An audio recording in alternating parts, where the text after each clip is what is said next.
Hello, I'm Francis Seeley from GlobalNet 21 and MPhil Voices, and I'd like to welcome you to this webinar today. Today, we're going to look at something that increasingly concerns many of us, and that is why people's concern over climate change does not always turn into action. What are the barriers that stop that happening? Well, in a recent meeting of the MPhil Climate Action Forum, we invited Hayley Pinto to come and talk to us about that. Now, Hayley is both a GP and a psychiatrist, and she's also an activist. And she's given a lot of thought into why concern doesn't turn into action and about the barriers that prevent that happening. So we invited Hayley to speak to us, and we're going to listen to what she said today.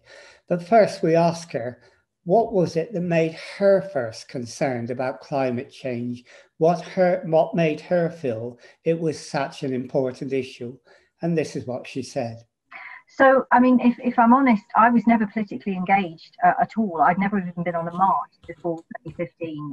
And then a friend of mine who's a paediatrician said, have you read this? And she gave me the IPCC report 2014 and also the Lancet, which is like one of the most prestigious medical journals, actually has a specific commission looking at climate change and health. And I sat and read those and I just cried. I knew about global warming, but I had no idea what it really meant. And suddenly seeing the future for my kids sort of fragmenting in front of, that's what really motivated me and still motivates me. I mean, I love the natural world as well. I've always been a nature lover. But yeah, when you look down the barrel of what it really means, I mean, I think the quote that still sticks most in my head is Kevin Anderson, who was head of the Tyndall Centre at the time. He said, a 4-degree rise is incompatible with organised global society. And you think about what that looks like, and it's horrifying. It's horrifying. So that's what drives me, is my kids and just. I can't understand why anybody would be a bystander in this. When we moved into the discussion, we then asked her to tell us in some detail why there is this disconnect between concern and action. And she did a very interesting presentation that we can look at now. So I just wanted to talk about why we seem to have be able to respond to COVID so dramatically and not climate change.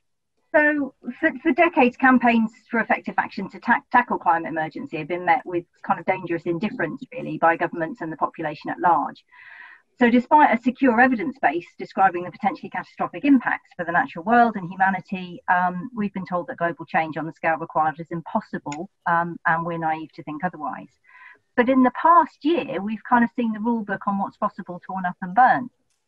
And whilst there's no doubt that COVID-19 has caused untold human suffering and acting to try to limit it is, the impact is surely a moral duty, the hard facts tell us that it's actually the lesser threat.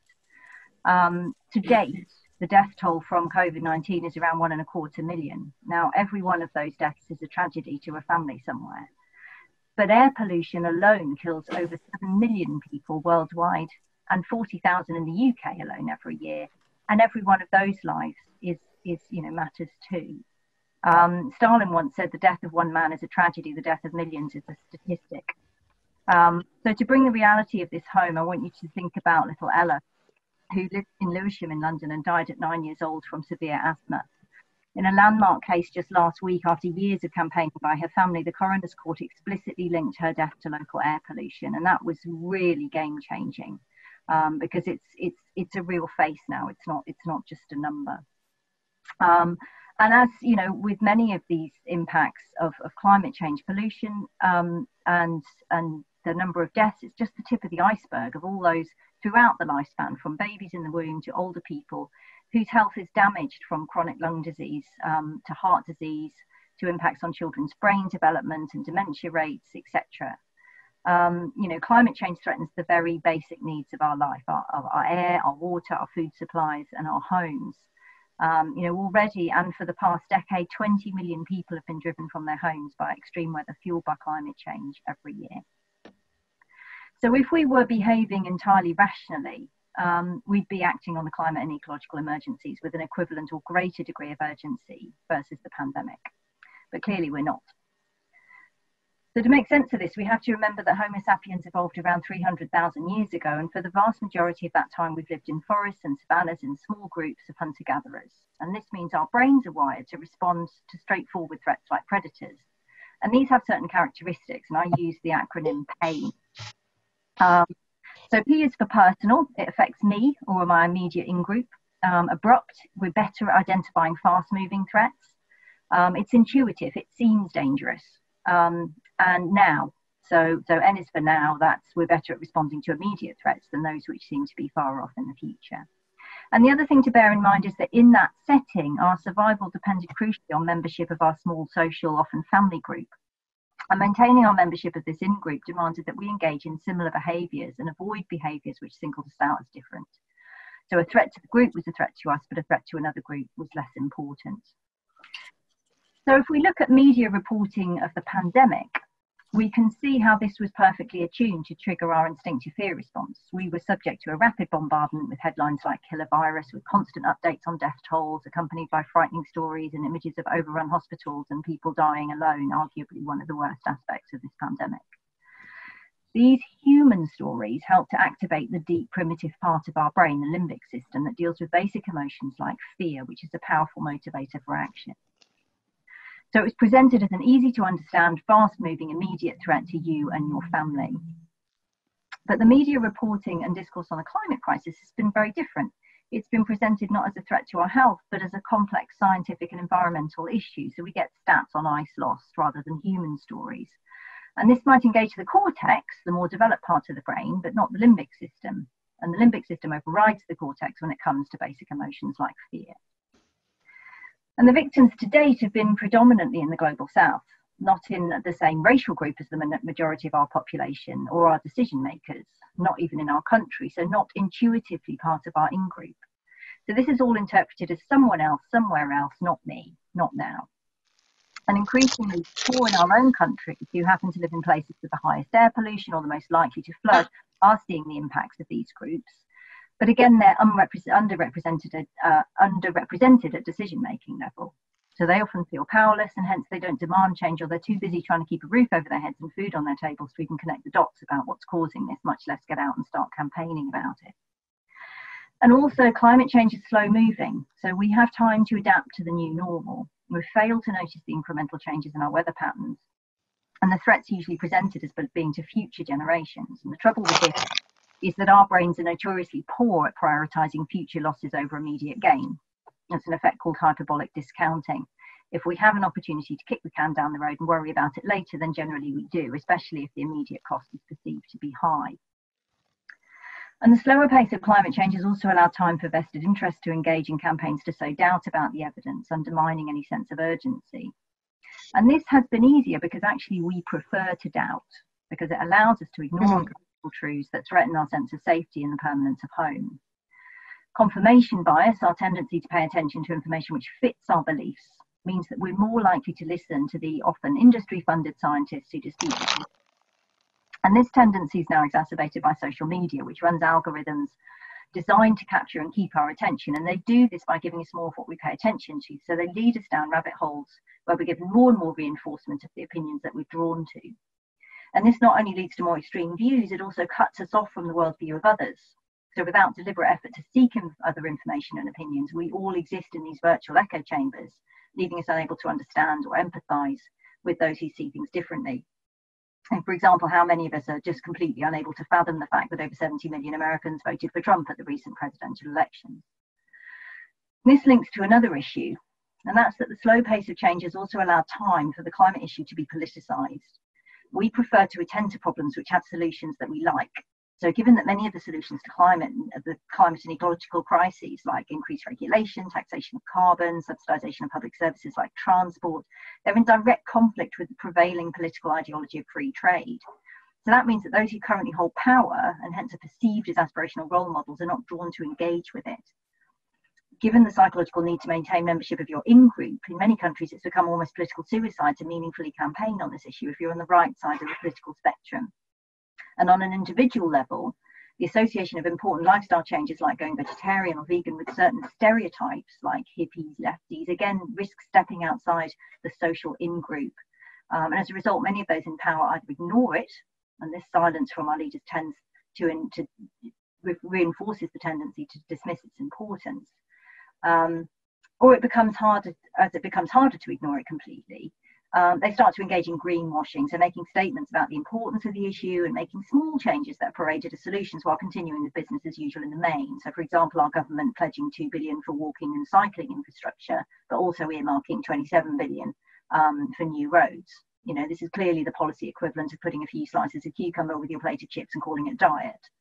And it offers false reassurance to those who aren't drawn in to look too closely. So the other thing about solutions is that we prefer simple solutions that are intuitively linked to the issue, and that they work quickly so that we can return to normal. And this kind of works for COVID. So it's wash hands, stay away from, don't touch people, it'll all be over soon. Increasingly apparent that's not the case. But the solutions to climate change are wide-ranging and they're exhaustingly confusing often. So, you know, do I eat a vegetarian sausage containing palm oil or a locally sourced meat sausage? You know, then they're not intuitive. You know, driving a car doesn't feel bad, unlike coughing on someone during a pandemic. And also, of course, sustainability is forever, and we all know it's easier to stick to a brief crash diet than change our eating habits in the longer term. The other issue is that governments were motivated because they knew they would be judged on their response within the current electoral cycle. So there's immediate reward again, unlike climate change, which requires changes which might be unpopular now for benefit in the future. So we're back to hyperbolic discounting. But also on the political and personal level, unilateral action to reduce the risk of spreading COVID is perceived to be effective. So we can protect our families, we can protect our populations. And this sense of personal responsibility encourages action. And the other thing, of course, is that personal actions like wearing masks are visible and hence they're contagious in themselves. They quickly become a social norm, whereas many actions to reduce our carbon footprint, like dietary change or insulating our homes or turning our thermostat down, are not obvious to others. So other people don't see that it's actually other people care about this and are making those changes. And studies have shown that even when there's smoke coming in under the door, our response can be inhibited if we don't think other people are concerned. So the trouble is, you know, with all of that, with the climate and ecological emergencies, coordinated international action is required for a real impact. We can't do it unilaterally. And this activates, again, the bystander effect, which means that, you know, the more people that hold responsibility, the less likely that anybody's actually going to do anything about it. So, you know, there's numerous barriers to governments and individuals speaking up or taking action on climate and ecological emergencies, or just connecting within their brains, which haven't worked the same way to prevent action on COVID.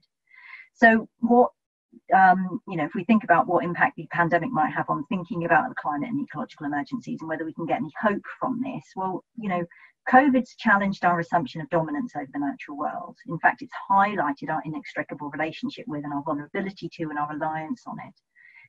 Maybe it's reinstated the status of scientists. You know, maybe we found out that Mr. Gove was wrong when he said we've had enough of experts.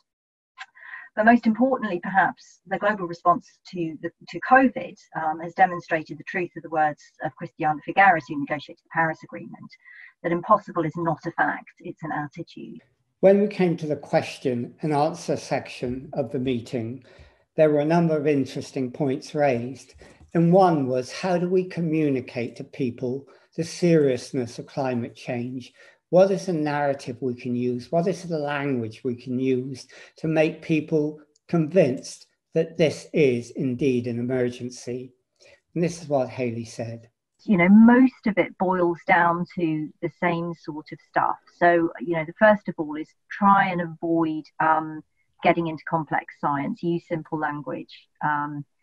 And think about what, you know, certainly as an addiction psychiatrist, you know, I spend my life kind of thinking, okay, what motivates this person?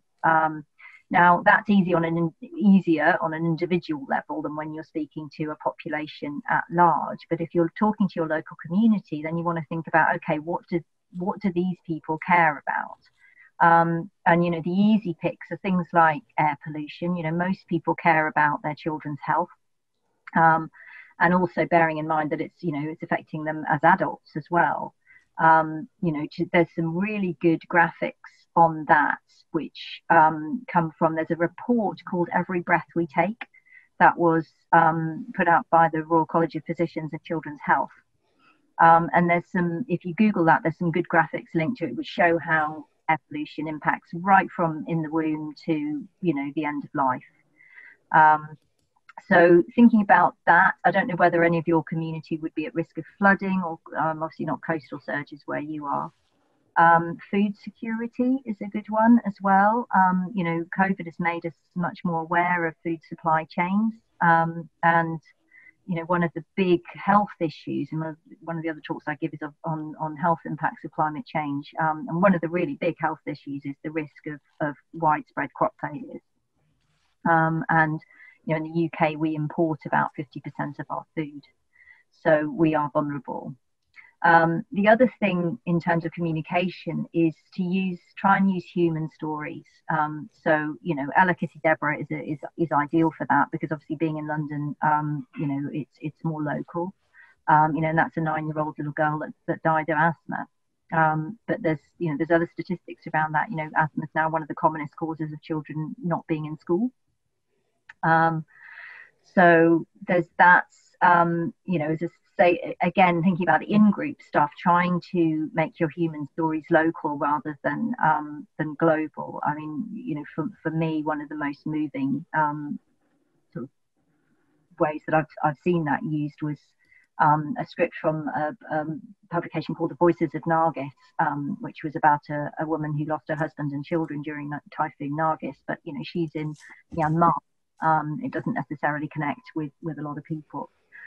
The other thing is, again, kind of thinking about your audience. There was an interesting study by Rose Hendricks at the University of California, which showed that people were motivated. They gave them sort of, text around climate change. And the only thing that was different was in one, they used war against, and in the other, they used race against.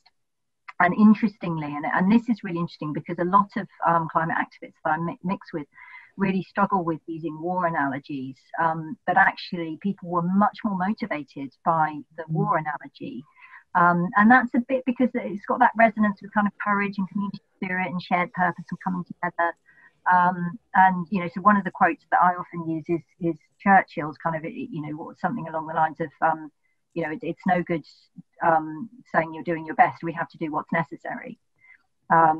And so, again, people who say, oh, well, it's all too late, you say, well, after Dunkirk, we could have said it was all too late to win the war and given up, but we didn't. We fought on, and and that's partly because we were determined, we threw everything at it, but also because of our international allies, we need that cooperation. Also at the meeting, people expressed concern about being active, about activism. They expressed their fear of being arrested, their fear of causing a problem. And so they wanted to know what Hayley thought about that, because Hayley has been an activist. She's a very respected professional, and she's also been arrested. So we wanted to hear her view about how active can people be, and what can they do in that activism that's appropriate to them? I'm very fortunate in a way because although I'm a doctor, actually there's increasing numbers of doctors that are involved in this, and actually the head of the chief editor of the Lancet basically said that non-violent direct action is the duty of a doctor now. And also because I'm in addiction psychiatry and the field's been so cut back in the last sort of 10 years, we're an endangered species in ourselves, so they literally can't replace me. So I can pretty much get away with what I like. But you're absolutely right. You need to have a chat with people. The other thing is, of course, it's how you protest. So you can be involved in protests in a way that's legal. If the police come along and say you have to go. It's fine. It's only when you don't go. I've never been arrested by surprise when I was protesting. It's a bit difficult when they do things like they put the section 14s on areas. But if the police officer comes to you and says there's section 14 on this area, that means you have to go. You go. So you can't make it completely safe. And they are becoming more draconian about this, which is not surprising. You push them, they're going to fight back. But I would have a chat with your employers. Maybe you must have like a professional organisation. Have a chat with them. about what the rules are. It may be that as a social, working as a social worker, it may be that getting arrested isn't a great idea. So in that case, just as I say, just be careful how you participate. You could be a legal observer. So, and I know, when I've protested with Extinction Rebellion and with Greenpeace, that you can be trained as a legal observer. So you're there to watch other people get arrested and to document that. And that's an important role. There are lots of roles that you can get your teeth into that don't require you to put yourself on the front line. And, you're young, you're at the beginning of your career. You don't want to step that up too much because it's an important job. Another point raised was the fragility of people's concern. Some people were worried that you can get people concerned about climate change, but because they think sometimes it's a long way away, they don't get concerned enough to take action. In other words, there's a degree of fragility about it. How do we cope with that? How do we deal with that so people can understand that it is a sustainable, or an unsustainable in this case, problem that we all have to face? What we've got to do then is point out that actually it is going to pot, and ask them what they've noticed maybe that's changed in the last few years. We've all noticed changes in the weather, locally as well as globally, with the increase in sort of extreme weather events globally. Again, it's bringing it back to things that, if they're not prepared to look on that global scale, it's looking at, okay, locally, what's affecting you? And that's where things like air pollution can be, as I say, helpful. Things like, bringing in the stuff about food security, and explaining that actually the other thing is that people often have a very negative idea, because what you'll hear from politicians, it's going to cost lots of money, and people sort of, we've got to go back to living in mud huts or whatever. It's starting to paint a picture of what a sustainable future could look like. And one of the important things, again, is, if you can figure out what they care about, and often people have some kind of cause that they care about, whether it's poverty or gender equality, or race issues, it's joining the dots and getting them to see how the climate and ecological emergencies actually are part of, it's the same system that's causing the problems with the climate, is also the same system that is ignoring people of colour and devaluing them. It's the same system that is still engaging in sort of neo-colonialism, going and using parts of the world effectively as sacrifice zones where we can extract and pollute so that we can support the lifestyles that we have here. So I think if we can start to get people to understand, the other thing is, as I said, in this, even in richer countries like ours, the people who are already suffering, are people who live in poorer communities. So there's many people that were flooded out in storms at the beginning of this year that are still in temporary accommodation. Many of those people who can't afford to insure or sell their houses. It's really impacting, and it will impact all our, if they're only worried about their own financial system, it's going to impact all of our insurance premiums. It's going to impact the economy. You look at things, people like Mark Carney, who is head of the Bank of England, what he was saying about the fact that, businesses that are not climate ready are going to die out. So it really does come to, what issues does this person care about? Are they interested in conflict and security and migration, talking about those things? So it's where you can find your way in of what does actually bother them. Another issue that was raised that Hayley dealt with is, how do we involve everyone in the battle against climate change? How do we go across the party divide? And how do we ensure we do not make this into a party issue? Because that could be self-defeating. How can we involve socialists, conservative, liberals, Greens, everyone in this, so that we have a concerted effort to address the climate change emergency? Yeah, I mean, when you're talking to, people sort of more on the right spectrum, again, it's thinking about, okay, so what motivates them? What do they care about? So, actually conservative is around conservation. Again, a lot of them do, actually care quite a lot about the natural world. They care about business, and actually the world is moving towards more sustainable kind of business models and renewable energy. It's a huge opportunity for people that get in early. Personally, it kind of slightly grates on me to talk about it in those sense, but actually, if the people that jump first here are gonna do the best out of it, and that kind of tends to sometimes light up their interest as well. And the other thing, of course, is as I said, use things like the economists that are talking about it, like Mark Carney said, businesses that are not ready are not going to survive.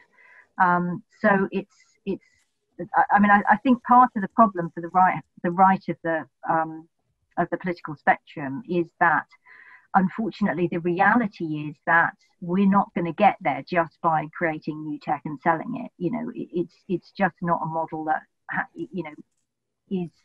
gives us the results that we need in terms of the physics of how we need to get our emissions down. It's going to help in stimulating that business model around, but actually the business model's got to change as well. So it's not all about profit, it's about actually being being good corporate citizens and looking after their employees and their communities as well. So it doesn't necessarily but as I say, the first step is to get them interested in what new tech they can build and sell. But the reality is that's not going to fix it, and that's the problem. So once you've got them hooked, then you can start talking about the data on that and actually saying, actually it's going to have to be a bit more than that. We can't just replace the car fleet with electric vehicles, because all stuff that I could talk about that we probably don't have time to. So it is tough. But also, the other thing to remember is they have kids too. So again, comes back to that, it's already impacting our health. It's already impacting your children's health. And actually, what do you hope for your children for the future? Is the world actually going to look like that? No, it's not. So, it's about that as well. So we're all human beings, as you say. And the final question that was put to Hayley is, how do we involve young people? Now, we know young people are involved. Greta Thunberg, the school strikes and so on, has involved many, many young people. And we know from our connections with them that they're passionate about climate change. It's one of the most important issues that they face. But of course, when you're in committees, which very often involve older people, you do wonder how you can get young people involved in that, or whether that is indeed necessary to do. So we again talked to Hayley about, how do you involve young people? I go to I speak at so many different things, be to so many meetings, and as you say, it's mostly older people. And I think maybe that's because the younger people, because they are mobilizing, we've seen the school strikes, there are, and I have to say, as when I was involved with the Extinction Rebellion, it was the first time I've seen loads of young people involved. They were really motivated. I think, the other thing is that we often communicate through the wrong kind of medium. So, they're while we've finally got our heads around Facebook, they're all off on TikTok and Snapchat and Instagram. I think there's something about charismatic kind of figureheads. So you look at what, I can't remember his name, that footballer did around the children's free meal. If we could find a footballer that was prepared to if we could get footballers effectively kind of doing a climate equivalent of taking the knee, I think that would motivate much larger sections of the population. I think inherently us are not necessarily that aspirational to them. So it is tricky. As I say, I think people like Greta have been incredible, but we need kind of young sort of celebrity kind of figureheads. I think that would pull. Having said that, there's a hidden group of huge numbers of young children who we're seeing with eco-anxiety. It's having a huge impact on young people's mental health. And when I've done a lot of talks in schools, and what I hear a lot from the kids is, oh, well, the world's all coming to an end anyway. We all know that. So what's the point, you know? And you think, oh my God, you know, children are growing up with that idea in their head. You know, and then we wonder why they're all depressed. You know, so it's really tricky. It's really tricky to figure out how to pull them out of what's a normal stage for them, which is just trying to be part of the group and trying to fit in and trying to figure out who they are. And that sometimes means that, you know, they're still shopping in Primark and, you know, eating Greggs sausage rolls, the non-vegan ones. It is tricky. I wish I had the answers.